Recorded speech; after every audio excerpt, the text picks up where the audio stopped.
que você... Porque eu quero entender, até para se alguém vier falar mal do Moro, eu tenho algum argumento. Por exemplo, eles falam que o Moro foi... não agiu corretamente quando estava no papel de juiz, porque ele coordenou com os promotores, coisa que um juiz não deve fazer. Tudo que eles não falam sobre o Gilmar Mendes, que essa semana mesmo estava ali Mas e o Moro, ele em fez contato isso com mesmo? o Arthur Lira. Não, posso falar, não tem problema nenhum. Primeiro, obviamente, você tem da parte daqueles que são defensores dos políticos que foram alvejados a tentativa de mudar o foco da questão dos crimes que eles cometeram e que foram descobertos para o que os investigadores e o juiz fizeram, né? Então, é preciso deixar claro que você teve ali a reserva e a customização de imóveis, que eram mansões de veraneio na praia e no campo, para o Lula, por empreiteiras favorecidas no esquema de corrupção da Petrobras, que é o esquema de maior magnitude da história do país, que desviou bilhões de reais e que molhou a mão de políticos. Então, é a velha venda de favores e influência de quem está no controle do Estado brasileiro para quem é um empresário que está querendo ter um contrato público. Então, você me dá o contrato público aqui, que te paga a propina ali, e você tinha ali desnudado pela Lava Jato um esquema de arrecadação de propina em que políticos e partidos colocavam e mantinham pessoas ali em pontos estratégicos da Petrobras para arrecadar propina, né? E você tinha esse suborno que era aceito por determinadas pessoas desse esquema para levar uma vida de mordomia, de luxo e tal. E que elas poderiam ter recusado se elas fossem moralmente elevadas como elas posam que são. Então, esses são crimes cujas provas foram encontradas, cujas provas foram coletadas e elas foram analisadas não só pelo juiz de primeira instância, como o Sérgio Moro e vários outros. Depois você teve no lugar dele Gabriela Hart, o Bonar, no Rio você tem Marcelo Bretas. Cada um, obviamente, é alvo de determinadas polêmicas, etc. E cada caso precisa ser analisado no seu caso. E você tem a parte de Brasília, que é sempre, geralmente, mais branda, né? Porque Brasília é o túmulo do combate à corrupção. Opa! E aí você tem as mensagens que foram vazadas. Aí você tem, em primeiro lugar, no aspecto jurídico, você tem um problema, porque são provas ilícitas... Que podem ter sido adulteradas. Que podem ter sido adulteradas, ou seja, um conteúdo não autenticado, que ficou na mão de uma quadrilha de hackers durante meses, e depois foi congelado a partir de um momento em que você não é capaz de dizer se aquilo é realmente o conteúdo original. Então, juridicamente, isso é o nada. É uma nulidade jurídica para qualquer tribunal decente do planeta. Menos o STF. Não, aí é que entra um dado curioso, Monark, que o STF ele declarou a suspeição do Sérgio Moro e teve votos contrários, como do Luiz Edson Fachin, Luiz Roberto Barroso, altamente técnicos, citando outras decisões de tribunais internacionais e tal. Mas o que é mais curioso a respeito dessa história é que eles não formalizaram o uso das mensagens roubadas. Porque eles sabiam o problema que isso podia dar. E a repercussão negativa no ambiente jurídico, eventualmente até internacional, que poderia dar, embora o Lewandowski tenha falado no meio da... Lewandowski é eternamente Lula, né?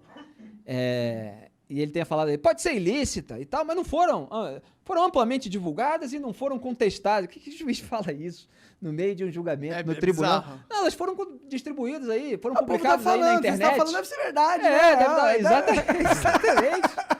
E aí ele falou assim, não, são reforços argumentativos. Quer dizer, o sujeito não formalizou o uso daquelas mensagens, mas ele estava decidindo com base nelas, O que é um absurdo por si só. Depois de toda uma campanha Sim. política, com os porta-vozes do lulismo aí na internet e tal, gente que possivelmente não publicaria determinado conteúdo roubado, não autenticado, se não fosse do interesse pessoal. O que realmente foi aí eles usaram material? outras coisas que foram decididas ao longo da investigação. Tipo o quê? Porque é o caso da condução coercitiva, né, que depois Gilmar Mendes acabou com ela. Aí você junta a condução coercitiva aqui, você junta com uma outra decisão ali, você fala assim, olha quantas decisões contrárias. Ora, é o juiz que estava tomando as decisões a respeito de um caso de um investigado por aceitação de suborno Então é óbvio que você tem decisões desfavoráveis ao réu que irritam o réu, que irritam a defesa. E condução coercitiva, isso é das coisas mais curiosas. Assim, as pessoas precisam ser muito cegas, voluntárias para ver. O Brasil tem condução coercitiva de vagabundo há décadas. Foi quando chegou lá no tubarão da polícia e falou assim: não pode conduzir coercitivamente. Pegar um ex-presidente. Pegar o ex-presidente. Olha só o desgaste. Eu tinha uma visão. Olha a imagem política. Na verdade, eu ouvi falar pra caralho sobre esse lance que essas conduções coercitivas, é assim que fala? É assim. Você não seriam legais. Pra depoimento. Não é exatamente levar a força, é você levar para depor, mesmo que a pessoa não queira, né? Você fala força, assim, porra. Não é a força porque não necessariamente o sujeito vai lá e pega pelo cabelo. É assim, olha, temos aqui uma condução coercitiva, precisamos levar você para depor. Que ele faz? Tá bom, então a polícia vai e acompanha. Se o cara recusar, ele vai pegar pelo ter que cabelo, pegar. Exatamente, vai ter que pegar pela força. É a força. Exatamente, é isso. É só para deixar claro que não é a violência física necessariamente Entendeu. sendo usada. Mas claro. Isso é um dispositivo que poderia ter sido usado de fato? Poderia ter sido usado em vários casos. É que vários juízes estavam usando. Eles podem achar que a alegação não foi forte o suficiente, a argumentação para aquilo, mas eles nunca se importaram com isso. Era só porque era o tubarão da política. Mas você concorda que é meio... E aí você... É perigoso um pouco isso, porque, tipo, não dá pros fins justificarem os meios, tá ligado? Tipo, eu entendo que o Lula é um filho da... Eu acho que ele é um cara desonesto, entendeu? Mas não justifica a gente quebrar leis do direitos e garantias de todo mundo pra pegar um filho Mas da puta. Mas essas leis, elas não foram quebradas nesse caso. Era um instrumento que estava sendo usado em diversos casos. Auxiliar o promotor e direcionar o promotor pra ele acusar de um jeito que pra ele seria mais fácil julgar o cara culpado. Isso não é um problema? Pra mim parece um pouco um problema. Aí a gente continua aqui no raciocínio. No caso do Lula, você teve as provas, assim como no caso do Flávio Bolsonaro, eu estava explicando. Então você teve a coleta de provas, ela resultou numa decisão do então juiz de primeira instância, Sérgio Moro, uma decisão que foi mantida no Tribunal Regional Federal da 4ª Região, TRF4, por 3 julgadores absolutamente independentes, é outro tribunal, com base naquelas provas. E, além do mais, eles aumentaram a pena contra o Lula. Quer dizer, o Sérgio Moro, na verdade, ele foi brando no caso do triplex do Guarujá. Aliás, o TRF4 aumentou também no caso do sítio de Atibaia. Sim. O sítio de Atibaia, o Lula foi mais de 111 vezes, né? 111 ficou o número conhecido porque era a quantidade de vezes que eles monitoraram os agentes de segurança do Lula e tal, que estavam lá naquele momento. Então ele usufruiu uma mansão customizada pelas empreiteiras do Petrolão. E isso ele poderia ter dito não. Ele poderia ter dito não até a visitar o triplex, que ele tem a foto lá dele com o Léo Pinheiro, com o empreiteiro da Petrobras, uma empresa que está com contrato público com o governo do grupo político dele. E o sujeito está lá visitando um apartamento para uso pessoal. Isso já é imoral por si. Sim. Né? Fora, evidentemente, todas as questões criminais que foram apontadas. Agora... o que é o ponto aí é porque, assim, se a gente vai direto para esse assunto, né, a gente cai na tentativa de apontar como criminoso aqui e aqueles criminosos sobre os quais houve provas, eles ficam esquecidos em relação aos crimes que cometeram. Então você teve a revelação aí dessas mensagens, etc. Só que mesmo essas mensagens atribuídas aos investigadores e ao juiz, elas não revelam nenhuma fabricação de prova ilegal. Você não tem nada disso. E você, como apontaram os ministros Luiz Edson Fachin, Luiz Roberto Barroso, você não tem ali uma intenção e uma ação deliberada para prejudicar alguém com uma manipulação de prova no processo. E aí ele pega o histórico de todas as decisões dos tribunais internacionais para dizer justamente que a suspeição só é declarada quando você tem algo assim nesse sentido. Então eles pegam, geralmente são ilações que eles fazem a partir de um conteúdo não autenticado, que eles dão a interpretação mais negativa possível e tal, para fingir que aquilo adulterou algo no processo e o que o sujeito só foi condenado por causa disso e não pelas provas que foram coletadas independentemente de qualquer coisa.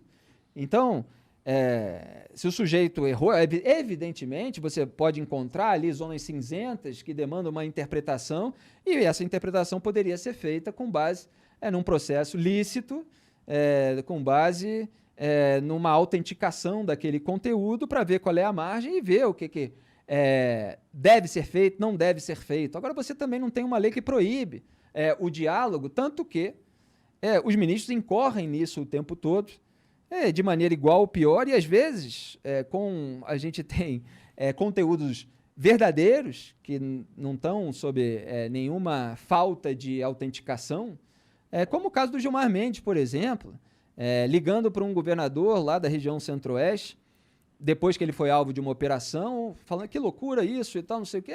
Aí o governador falou, pô, foi uma decisão do Toffoli. Aí, não, vou conversar com o Toffoli. Então, vou falar com ele. Você tem a ligação gravada, porque o Aécio Neves era investigado, esse governador era investigado, então o Gilmar caiu na escuta dele. Você tem o caso do Aécio Neves, que era investigado, e aí o Gilmar caiu na escuta do Aécio Neves, e o Aécio Neves pedindo para o Gilmar um favor político, que era para o Gilmar falar com um senador, para o senador votar de acordo com o interesse do Aécio na lei de abuso de autoridade, essa que tem um nome bonito, mas que estava lá justamente para tentar blindar a classe política. Você imagina que é um ministro do Supremo Tribunal Federal agindo politicamente, mas com o peso da caneta, porque é ele que julga os parlamentares.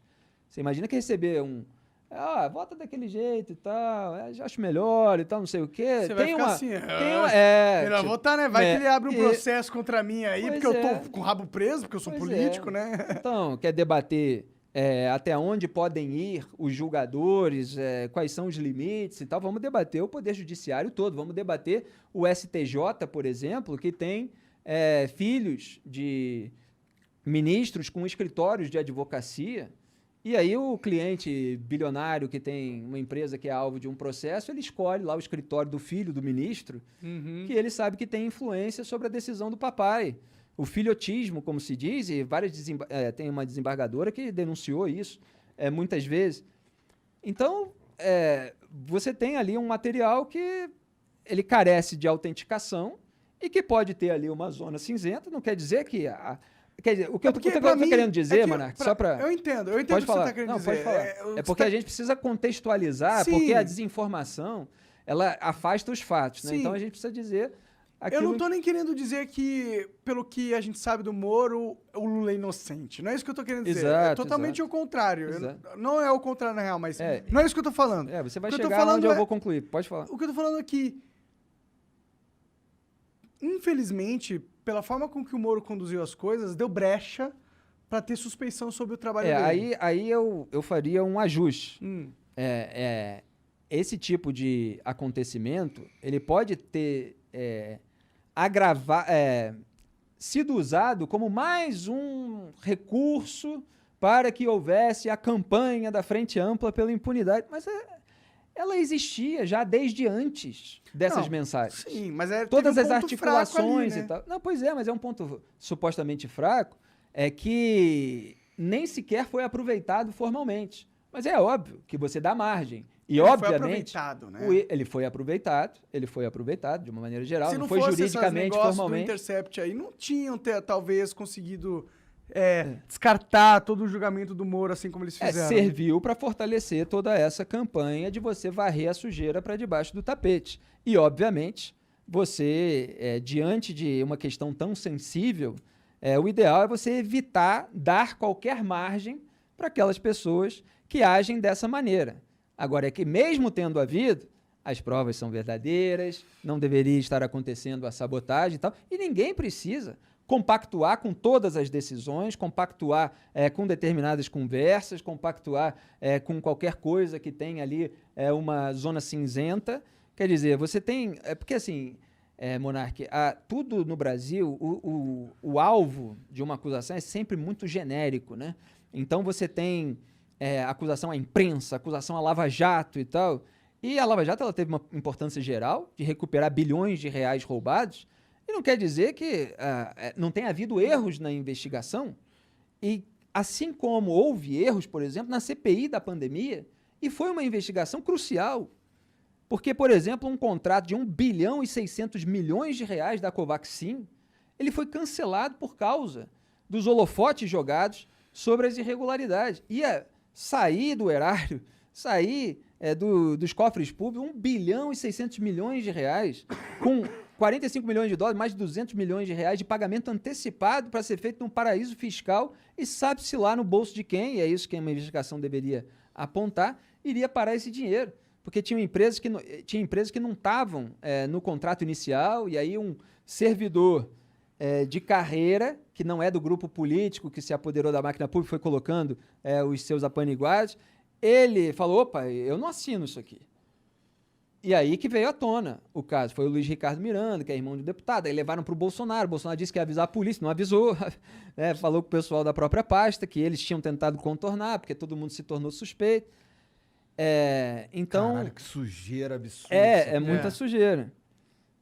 Até perdi o fio da meada aqui do que a gente estava... eu lembrei, o fio da meada era justamente isso, né? Sobre os erros e tal. Que erros acontecem durante uma investigação, e esse que é um ponto crucial, em relação ao esquema de uma magnitude imensa.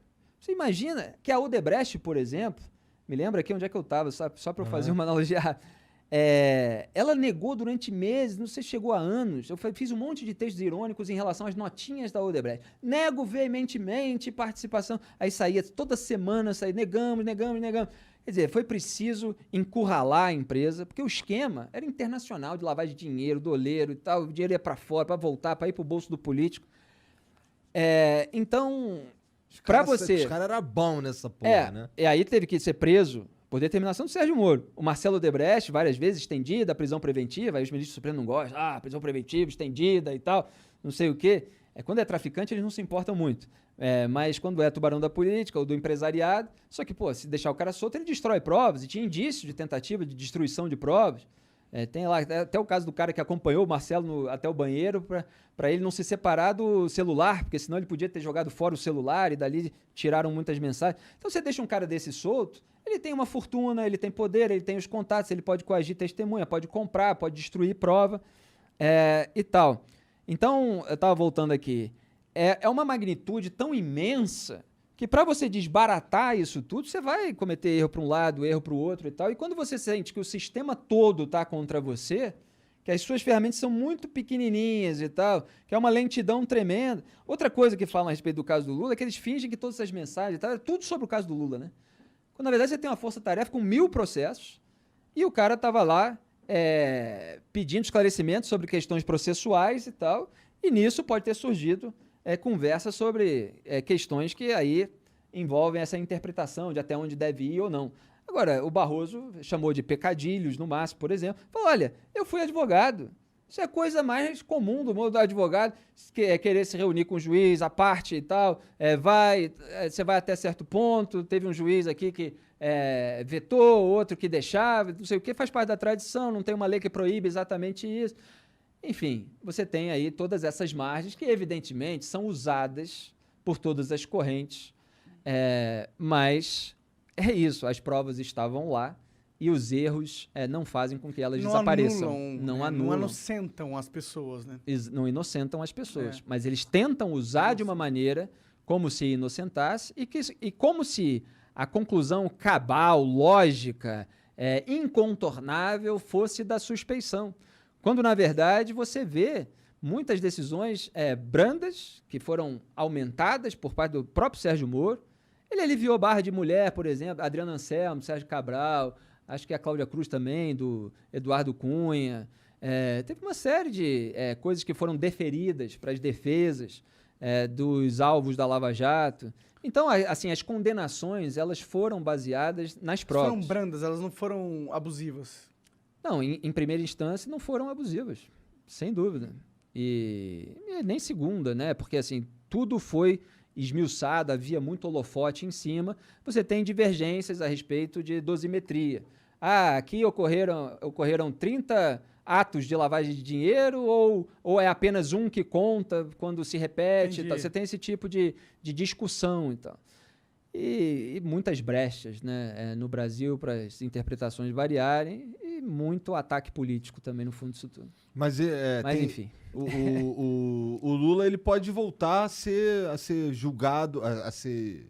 Não, ele ainda responde a vários processos. Sim. E ele não foi declarado inocente como o petismo fica tentando fazer parecer. Sim. O que aconteceu, aí eu volto para aquele exemplo lá do Flávio Bolsonaro. Teve vários casos de criação de regras para ajudar todos esses políticos. Uma das coisas que foram usadas, no caso do Flávio, tem essa questão do foro privilegiado. No caso do Lula e de vários outros, como Eduardo Azeredo, do PSDB, do Mensalão Tucano em Minas Gerais, você transfere casos que envolvem qualquer coisa de campanha. Então, o delator falou que ele pagava propina para o sujeito, a investigação foi lá, corroborou a delação, que é uma coisa que às vezes até os ministros de Tribunal Superior omitem. Eles falam assim, não, só tem aqui a colaboração premiada, delação não é prova e tal. Mas quando você vê lá o material, tem a investigação, ela aconteceu, corroborou o ato do delator, mas eles fingem que não. E aí vale a canetada. Voto assim porque eu quero, entendeu? O que você está dizendo é que tem toda uma... Os caras investigaram tudo, chegaram a uma conclusão. O delator, ele só atestou aquilo ali que já tinha sido... Não, na verdade, muitas vezes, geralmente, né? Claro que você tem uma investigação e tal, mas quando você pega algum figurão e ele conta mais, você tem novos caminhos abertos por ele. E aí a investigação vai atrás. Obviamente você pode ter algum caso em que só tem a palavra do delator, a investigação não conseguiu corroborar aquilo que ele disse materialmente. Mas em muitos casos consegue. O cara fala, pagava isso e tal, se você procurar a câmera de vídeo do restaurante e tal, se você vir na conta bancária e tal, a gente tem um banco que depositava não sei aonde, se você rastrear e tal, você vai encontrar. A investigação vai e encontra. E aí chega um ministro de Tribunal Superior e fala assim, não, aqui só tem a palavra do delator. Só que tem lá a prova. Entende? E aí, não é só a palavra do delator, é a palavra somada à investigação. Somada à investigação. Palavra, baseada na palavra. O que eu estou dizendo é que não tem nenhum filtro para a decisão de ministro de Tribunal Superior. Eles votam de acordo com o que eles querem e eles mentem muitas vezes para que isso aconteça. Agora, eu fui fazer esse parênteses e me esqueci onde é que a gente estava, né? Bom, eu estava na criação de regras que valem para trás. Então, no caso do Lula, por exemplo, e do Eduardo Azeredo, vários outros que foram beneficiados por isso, você teve a alteração da jurisprudência da prisão em segunda instância, com a alteração do voto do Gilmar Mendes. Absurdo. Quer dizer, você teve lá atrás, deixa eu falar de todas, aí eu volto para cada um. Teve a alteração da jurisprudência da prisão em segunda instância, você teve a alteração, a criação da regra de que se tiver alguma coisa relacionada à campanha eleitoral, então se algum dinheiro serviu para ser usado numa campanha, dinheiro sujo, então todo o caso é transferido para a Justiça Eleitoral. Caralho. Ele sai da Justiça Federal e vai para a Justiça Eleitoral, que não tem sequer estrutura para investigação. Não tem a tradição de fazer isso, e isso foi apontado não só por Deltan Dallagnol, mas por Luiz Roberto Barroso, pelo ministro Edson Fachin e outros. Agora não me lembro todos. Então, isso atrasa imensamente o processo, você dá mais possibilidade de prescrição e você joga para um lugar que não tem estrutura para fazer aquela investigação. Você tem a mudança na ordem das alegações finais, por exemplo. Então, a alegação final da pessoa delatada tem que ser depois do delator, sendo que a gente está falando de alegação final. Então, geralmente, o caso já foi todo esmiuçado antes e tal, e aquela regra não existia sobre esse tipo de ordem. E isso tem que voltar, então, o processo lá que ela estaca, mesmo que nada da alegação final do delator tenha sido usado na sentença para prejudicar o outro que não foi delator, na verdade, né? O outro réu. Então criaram essa regra, aí você dá 3 passos para ser banco imobiliário, volte 3 casas, toda hora. O STF faz isso. Então foram vários mecanismos, tem esse e vários outros. E aí faz com que eles joguem para cá. Tem a simples mudança de competência, né? A gente já estava falando sobre isso num caso, mas é bom deixar claro assim alguns outros aspectos. Quando você tem um crime que é cometido de uma maneira muito ampla, então os caras estão em Brasília, mas a estatal que eles estavam roubando, pela qual estavam recebendo propina, é no Rio de Janeiro. E outra parte surgiu da investigação no Paraná e tal, não sei o quê. No fundo, você vai ter sempre a argumentação para dizer que a competência em relação àquele caso é de cada uma dessas cidades, desses estados, entende? O juiz vai chegar aqui e falar assim, não, mas o que importa é onde fica a estatal. Então é no Rio. Não, o que importa é onde o cara recebeu o dinheiro. Então é em Brasília. Não, o que importa é onde foi descoberto. Então é no Paraná. Aí o que acontece?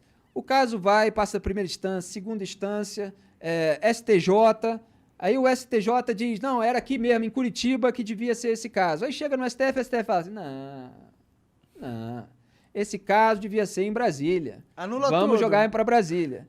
Aí você fala assim, se tivesse começado em Brasília, esse é o caso do Lula, inclusive, né? Se tivesse começado em Brasília, ele teria passado primeira instância, segunda instância, se fosse evidentemente condenado, ia chegar no STJ e o STJ ia falar assim, não, é de Curitiba.